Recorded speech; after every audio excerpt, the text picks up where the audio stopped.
रीवा जिले में हुई बारिश ने किसानों की उम्मीदों पर पानी फेर दिया है। जो बारिश कभी उनकी फसलों के लिए जीवनदायिनी मानी जाती थी, अब वही उसके लिए अभिशाप बन गई है। खेतों में खड़ी हरी भरी धान की फसलें अब सड़ चुकी हैं। खेतों में पानी भर गया है और किसानों के सपने उसी पानी में डूब गए हैं। आसमान से बरसते पानी ने किसानों की साल भर की मेहनत को मिनटों में तबाह कर दिया। सिरमौर, जवा, त्योथर, हनुमना, रायपुर, करचलियान और गोविंदगढ़ जैसे ग्रामीण इलाकों में किसानों की हालत बेहद दयनीय हो चुकी है। गांवों में अब हर तरफ मायूसी छाई हुई है। खेतों में ना हरियाली बची, ना उम्मीद। जहां कुछ दिन पहले तक लहराते खेत थे, वहां अब सिर्फ पानी और सड़ी हुई फसलें दिखाई दे रही हैं। कई जगहों पर तो खेत इतने जलमग्न हो गए हैं कि ट्रैक्टर तक नहीं जा पा रहे हैं। कटाई की उम्मीद भी अब खत्म होती नजर आ रही है। किसान बताते हैं कि हमने दिन रात मेहनत कर यह फसल तैयार की थी, बीज और खाद के लिए उधार लिया था, बैंक के कर्ज चुकाने की उम्मीद इसी फसल पर टिकी थी। कई किसान अपनी फसल देखकर वहीं टूट जाते हैं। कुछ जमीन पर गिरकर रो पड़ रहे हैं तो कुछ आसमान की ओर देखकर सिर्फ यही प्रार्थना करते हैं कि अब बारिश रुक जाए। रीवा के गांवों में खेतों से दुर्गंध आने लगी है। फसलें काली पड़ चुकी हैं और जिन जमीनों में कभी खुशहाली थी, वहां अब सिर्फ बर्बादी है। किसानों को कहना है कि यह सिर्फ फसल का नुकसान नहीं, बल्कि उनके जीवन का संकट है। बच्चों की पढ़ाई, घर का खर्चा, अगली फसल की तैयारी, सब कुछ इसी फसल पर निर्भर था।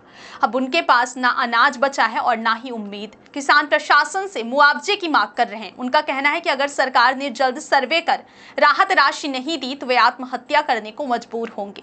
कई किसानों ने कहा कि पहले खाद और बीज के लिए सरकारी दुकानों के चक्कर लगाएं, फिर मेहनत से फसल बोई, लेकिन अब जब फल पाने की बारी आई तब सब पानी में बह गया। खेतों में ना फसल बची है और ना ही उम्मीद, बस गंदा पानी और बर्बादी का मंजर बाकी है। रीवा के किसानों की यह त्रासदी सिर्फ एक प्राकृतिक आपदा नहीं, बल्कि एक सामाजिक चेतावनी भी है कि अगर जल्द राहत और पुनर्वास नहीं हुआ तो किसान अपनी जमीन छोड़ने को मजबूर हो जाएंगे।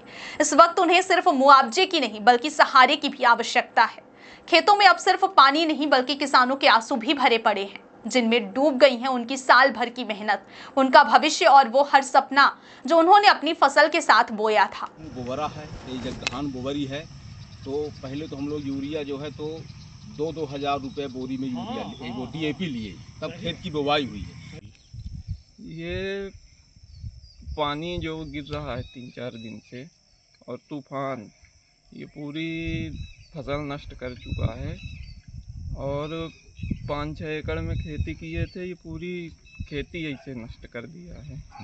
आप देख सकते हैं पूरी धान एकदम लेट चुकी है, ना तो ये काटने लायक बची है ना कुछ बची है। प्रशासन से यही है कि जो आर्थिक मदद मिल सके वो हम लोगों की किया जाए, जिससे कि हम लोग थोड़ा सा उभर पाएँ। लगभग गांव में कितने लोगों की ऐसी खेती नष्ट हो गई? ये 150 से अधिक है हमारे गांव में किसान, तो 150 से अधिक किसानों की फसल इसी तरह नष्ट हो चुकी है। ठीक, नाम क्या आपका? नीरज पांडे। बरसात लगाई है सगला, आज 5-6 रोज पानी गिर रहा है तो हो गए धान, सब फसल गिर गए। अब ये कौनो काम लायक नहीं है। ऐसे गांव में कितने लोगों की? अरे यहाँ तो बहुत है, पूरी एरिया समाप्त कर दी है। हाँ, सरकार से क्या? सरकार से यह कह सकी थे कि सरकार जो मदद कर दे तो ठीक है, नहीं तो किसान लोग तो बेचारे मर गए साहब। नाम क्या है? हमारा नाम कलवी साकेत।